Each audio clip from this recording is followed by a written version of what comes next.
What's up, everybody? Chris here, bringing you guys another Dragon Ball Super deck profile video. Today, I wanted to go over a very interesting deck profile for Set 12 Frieza, or as I am calling him, Life Control Frieza.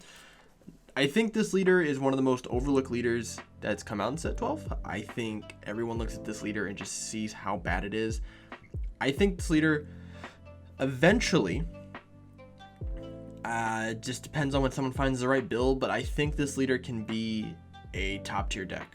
Not tier 0, tier 1 possibly, but this deck has a lot of versatility and a lot of things that you can use that just amplify its power. And thankfully they did some things to this leader in particularly to make him balanced, because if he was a normal leader, this would be a tier 0 deck in my opinion. But we'll go over the leader and I'll go over kind of what it does, and I'll go over the deck itself. It is a 54 card deck, but you draw a lot of cards in this particular version of the deck. So you can go through these pretty fast. So make sure you guys like and subscribe. Let me know what you guys think, and we'll get right here into the video. So this Frieza here, which is also called Frieza Resurrected, he is a 5k on this side and he flips over and he's a 15k. This leader has a lot of things going on with it. So it has two different permanents. One, your card can only be flipped over by mono yellow skills. So if you're playing against Turles, actually Turles doesn't gain any form of effect off of the Tree of Might because your life cannot be flipped over. When you're, instead of taking damage and your life is removed from the life area, you actually flip it over instead. When you have all 8 of your life flipped over, or you have every life flipped over, you will then lose the game. So even if you have 7 life in your life area, but you have 6 of them, flipped up, that means you technically only have 1 life. So every time you take damage, whether it's double strike, triple strike, quad strike, single strike, you flip over life. Crit damage also doesn't deal damage to you in the same way. So you kind of absorb crit damage. Anything that says burn a life, same thing, I believe. It just flips it over instead because you're taking damage. So it's kind of an interesting way. You don't ever lose value, but also you don't always gain value too. It's a very, very strange leader. So you have 2 different ways to awaken in this leader. So when you swing, you don't draw. So that's one of the reasons, that's how they balance this leader a little bit. Also, when you awaken, you don't draw and you don't untap anything. But so you have 2 different awaken effects. So you have one, you can awaken at 5 or less life, or you can awaken with this card here. And this is the lifeline of the deck, Cutting Edge Recovery Device. So this card here is your draw engine. You also can awaken if you have 3 or more life face up. You can activate the battle or main on this card, and it will put this card in the deck. In the drop area, you will add 1 card from the top of your deck to your life face up, and then you get the flip over, which is very interesting. Now on this side here, you attack, you still don't draw the card. But now, when you attack, you have an activate battle, or just during activate battle, this is once per turn, you can pop a life. So you put one of your life in the drop area, then you draw a card, and then this card gains 5k and double strike.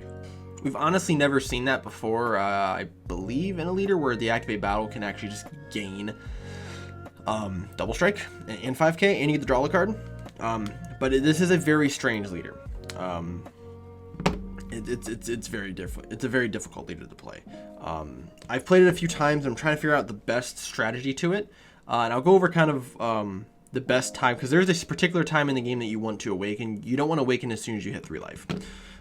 So we'll kind of go over what this card does. This card has a ton of text. So it is a field spell for 10 energy. You get to play it out for free whenever this card comes into your leader area, and this card has barrier. Which is nice, because if this card can be popped by any of the field removal cards, this deck just dies. You can't do anything. So that's why they added barrier to it. Auto, when one of your life is flipped face up by a skill, whenever your life is flipped face up, choose one of your opponent's cards and switch it to rest mode. So a card. So you basically have a built-in Bergamo, so to speak, or a Zamasu super combo where you can just tap any card on the field, which is really good because on your opponent's first turn, you like to go first in this deck. When your opponent goes first, they swing, they do something, and then if you take that life, you can just you basically can just tap down their energy. So now they don't get a turn 1 play. It's only once per turn, sadly, but That's a very, very powerful effect there. We've already gone over the activate main, activate battle, where you can awaken, which is really nice because one of the things you can do is you can swing with your leader, and then they'll say no negates. Then you can pop this to then flip this over, put this card in the in the drop. That will allow you to add a card from your life, from your deck to your life, and then you can activate battle to pop a card to gain 5k, draw a card, and gain a double strike. So it's a way to kind of trick your opponent. Once they figure that out, though, they'll probably start negating this stuff, but yeah. So the activate main, you get to choose a card in your life. Doesn't matter if it's flipped face up or not. And one Frieza army, yellow Frieza army card in your battle area. Place them in the drop area. Draw 2, and then add a card, a Frieza army or a Unison or a yellow Unison. A mono yellow Frieza army or a mono yellow Unison from your hand, add it to your life face up. And this is kind of the whole mechanic of the deck, is you want to put cards in your life face up so then you can play them from your life. And then this card allows you to draw and sift through your deck so you can find the cards that you need. So we'll keep this on the field because this is very, very important. I'll move the leader over here. So we'll start with the draw engine of the deck. So you have 4 of the Togomas, cold as ice, and 4 of the sorbets. The commanders of the Frieza Force. So we got 4 of them. Each one of these are draws. Sorbet searches top 5 for a Frieza army or a Unison with the 2 cost, I believe. Yep, or a Unison with the 2 cost, which is nice because the Unison you play in the deck is a 2-drop. Also, it searches out a Frieza army card. So you can pull any Frieza army card, I believe. 3 costs or less. So any Frieza army 3 costs or less, which is most of your deck. And then Togama just draws you a card. Now, what you can do is you can play out one of these. Either one's fine turn 1, and then you pop a life with this to then draw 2 more cards. That's really powerful. Sorbet has a activate main for 1 yellow. If you have the recovery device in your battle area, you can play this card out from the drop area with its skills negated, and you cannot play copies of this card for the turn. So it allows you to, if you don't have a play next turn, you can bring this back for 1 energy and then pop it and then draw 2 cards. Pretty powerful. They negated the skill because they knew it was going to be broken, but you also can play when it's out from your hand, search, draw, and then activate main, play another one, and then pop one if you want to. That's kind of a waste of an energy since we don't get to flip any. We have to be very energy conservative. So if you have to use this, it's just a backup just in case you don't draw one. Togama, you play it, draw a card, pop it from this, you draw 2, and then once you have 2 or more energy, you can send this card from your drop to your warp. Add a card, send a card face up from your life to the drop area, and then place a card from your hand that is a Frieza army, or a mono yellow Unison. Add it to your life face up, and then draw a card. So this combo here is technically a draw 4 for 1 energy. So you can play this, draw 1, pop it with this, draw 2, and then send this card to the drop to the warp to draw another card. Now obviously you're only plussing 2 total, I believe, because you're drawing a card from this, so this is replacing itself, and you're drawing two normal cards, and you're plussing, and then you add a card from your life to your hand. So you're technically plussing only 2, but you're cycling through your deck, which is the important part. And you need to see one of these turn 1. This is generally your best turn 1, turn 2 play. This is a good backup as well if you don't have this. And then we use this card to make plays later on in the game. And you can only activate the activate main once per turn, so you can't pop one of these, do it, draw another card. You can't do that. It has to be 1 per turn. So we have those 8 cards there. One Frieza, one Avenging Frieza, can't talk. Allows you to search top 2 for a Frieza, since we have a lot of Frieza cards. It allows us to play it. It's 1 energy. We can use it to pop it, and also it's a 5k, unlike these, which are all 4k, so we can swing at things like launch and things like that. But yeah, it's just another Frieza target. 1 Frieza call. It's kind of the same idea as Avenging Frieza, but this is just to be able to search the deck and put 1 in rest mode, so we can play Sorbet. We can play out Sorbet or the Togama, put in rest mode, use its effect, and then pop it, and then draw 2 cards. All right, so we have the Unison. The Unison has it's a 2-drop, 15k. You can play it out from your life if this card was placed in your life, was placed in the drop area from your life face up. So when you activate this ability here and you put a card, if this card's in your life, you put it in the drop area, you finish the rest of the task, whatever the, you draw 2 and you put a card in your life, and then this auto will kick in. You can play this card out and it comes in with a marker on it. Very, very powerful. +1, you get to take a mono yellow card from your life, or put it under this card, add a mono yellow card to your, I think it's only Frieza army, right? A mono yellow battle card, so you can't add other Unisons. Just mono yellow battle cards from your hand, put it in your life, and then you draw a card, which allows you to put a lot of the Friezas, which we're going to show next, that they can play out for very, very cheap. You also have a Rejuvenate skill, so for 4 markers, you take a card, you remove it underneath this, and then you gain a life face down, which is good because you want to be able to, the idea is to stay around 3 to 4 life most of the game. So having the ability to rejuvenate is really powerful. Your opponent is going to try to remove this. We should have enough defense in the deck to protect it for a few turns. But if you have other ones of these in your life, it makes it really easy. So it's cool if they just pop this. They're wasting time trying to kill your Unison, where you can just bring out another one and then just keep drawing. We have 4 of those. We have 4 of the blocker and 2 of the negates. Both of these can be played from your life for 1 energy. So this is your Frieza negate. You can pay 1, play this card from your life, which is very powerful. So if you don't have if you don't have a negate in your hand because you use a Nimbus or use whatever type of negate, you can tap 1 energy, play this from your life.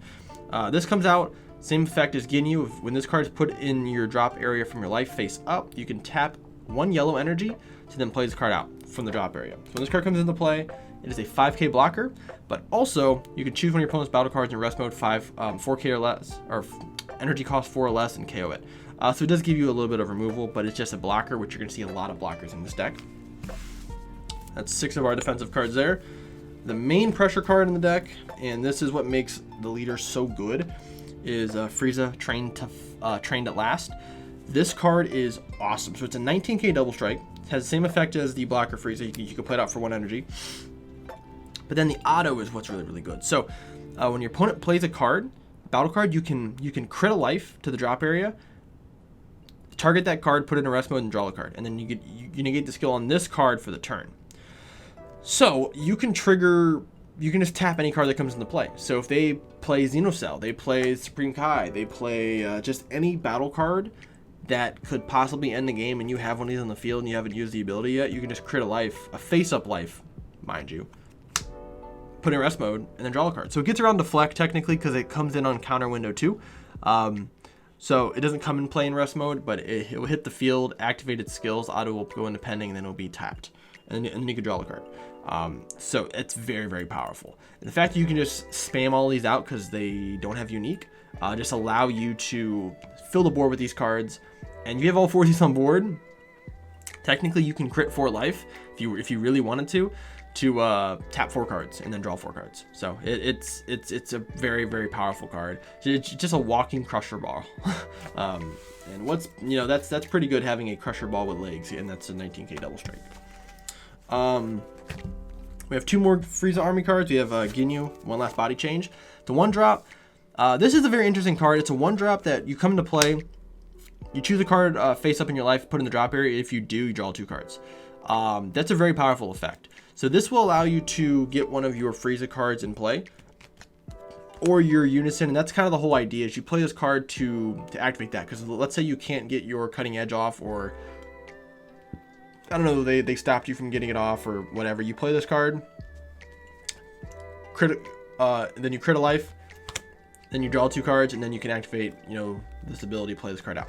The second effect is when one of your opponent's cards is put in rest mode by one of your skills, this card gains blocker for the turn. So it is another blocker, essentially. So we only run 2 because we don't want to crit all of our life. We want to be able to add cards back to the life with this ability and, the Ginyu and stuff like that. So this card's not amazing, so 2 of is fine.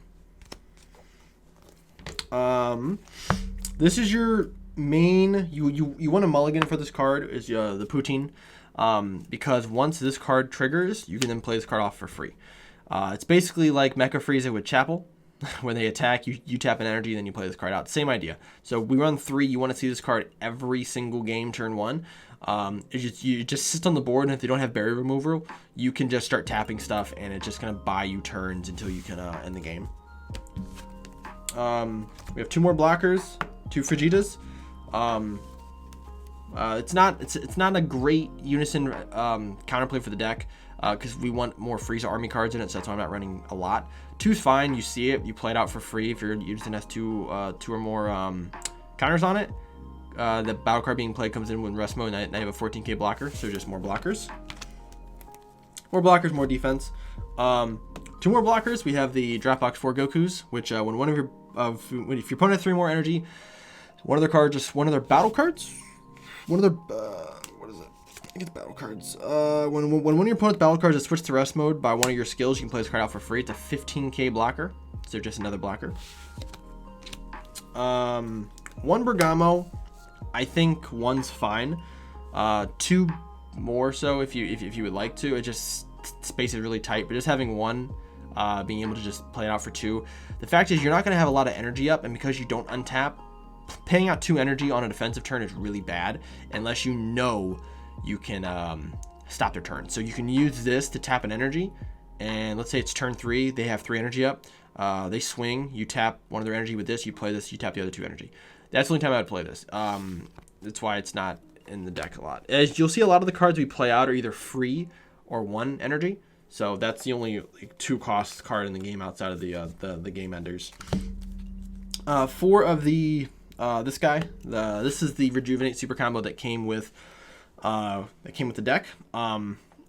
This is a very, very good card. So it's a super combo you can draw whenever. So when you combo with this card, when this card's using the combo, draw a card, and then at the end of the battle, if you have a Unison with a Rejuvenate skill on it, you can put this card underneath it, which is very good because you need a card underneath your Unison to activate the Rejuvenate spell.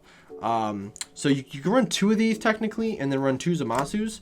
That's still fine. It just depends on your preference. I run 4 because all 4 of them are searchable off of Sorbet and off the other Frieza, but running 2 of these are fine as well. So it's not terribly bad. So that's more up to personal preference.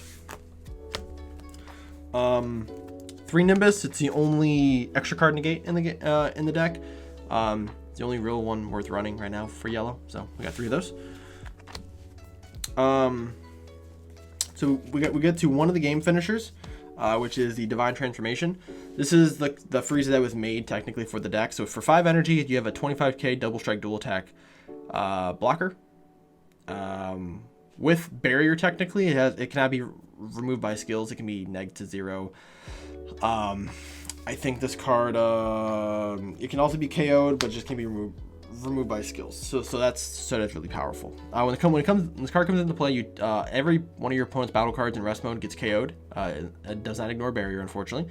You get to flip one of your life face down, so you gain a life. And then you get the restand at the end of your turn. So it's 25k double strike. You get the restand at the end of your turn. When your opponent activates a counterattack skill, you get to choose 2 of their cards, and then they cannot be switched to active mode for the remainder of your opponent's turn. So they can't use Sense of Being. They can't restand it by any other skills.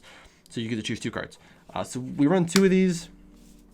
3 is preferred, I think. 2 or 3. We run another little kind of cheeky card here that I use with this instead of running 3. But 2's good, 3's good, just however many you have. It's a really cheap SR, so if you have them, just use them. If you don't have them, buy them. They're really, really cheap. I think they're like $2. We run one of the Resurrected Terror Friezas. I think this is set 1. Yeah, this is a set 1 card. So it comes out on top of a Frieza for 6 energy. That's a lot of energy. It's a triple strike. You choose all battle cards except for this card. You choose all battle cards in rest mode, except for this card, and place them in the drop area. And then you choose all active mode battle cards except for this card and switch them to the rest mode. So the idea of this card is, you swing with all your stuff, and then you evolve this on top of one of your active mode Friezas. So it can be any of your Friezas. So it can be the negate, it could be the blocker, the double striker, or this guy. And or the avenging Frieza, I guess. Play this. Everything in rest mode gets put in the drop area. Doesn't get KO'd, just get put in the drop area. So it does get around indestructible. I think. Possibly. Actually, never mind. I don't think it does. But yeah, it basically it'll put everything in rest mode, battle card wise, in the drop area, including your board, and then everything else in active mode gets switched to rest mode. Does not ignore barrier. I wish it did. Doesn't ignore barrier, right? No, yeah, because it chooses. So if something has barrier, it doesn't work. But then it's a 30k triple strike. So this is one way to end games. We only run one, just because I wanted to text something else in to make it a little more unique. But it's a cool little combination of cards. Like I said, if you have these, just run 3 of these. You don't have to run this card. So the 2 game finishers, we have the 2 final game finishers. We have the Mira Champa combination, obviously. Really powerful. There's, very little that can stop it outside of someone having a negate. So if you can do all of your swinging first and then play these, you're going to have so many cards in your drop area. You're just going to be able to make him a really, really big guy. The other one is your leader swing using Death Ball. So Death Ball is a very interesting extra card. If your leader is a Frieza card, that card gets 15k for the battle, and then you get to choose one of your opponent's battle cards in rest mode and KO it. So you can KO almost any card in the game, no energy restriction. As long as it doesn't have barrier or indestructible, you can KO it. So the idea on your Awaken Turn, which you can kill as early as turn 4 in this deck, just depends on how the game has gone. But if you get them down to 2, what you do is you swing with your leader. They say no negates. You awaken. You can awaken either at 5 life, so you can do that, or you can pop this. Once you awaken, this card goes to the drop area anyways. It just depends on how you awaken. If you use this card's effect, you get to add a life face up. If you just do this, this just goes to the drop, so it doesn't matter. So you swing with this, activate battle, pop a life, gain 5k, draw a card, and double strike, and then you just stack the death balls on top of it. So this here, right here, is a 60k combo power for 4 energy. That's pretty powerful. You should have a ton of cards in your hand as well. So you can, depending on how many of these you have in super combos, you can just go all out and go up to probably close to 100 off of a leader swing for double strike, and it's really hard for your opponent to deal with because it is a leader. If you're at 4 energy and you only pop maybe 2 of these, and you have 2 energy to open up and you combo away your entire hand, then you can play this down and then swing in with that.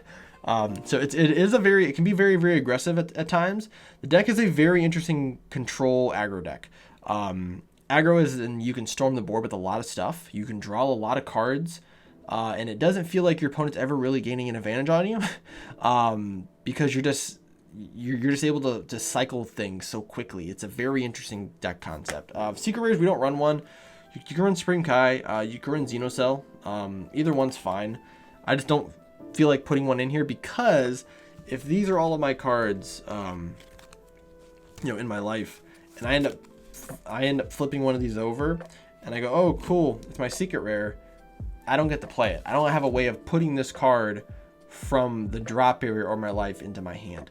So that's the only thing I'm worried about. That's why I try to play mostly Frieza cards. And obviously there's cards like the Death Balls here where if those get hit, that sucks. I have 2 Miras because of that reason, 2 Champas because of that reason, because I want to at least see, I just need to see one of each. And if one's in my life, the other one's in the bottom of my deck, at least I can draw one of them to have some form of success with, potentially closing out a game. So like I said, 54 cards.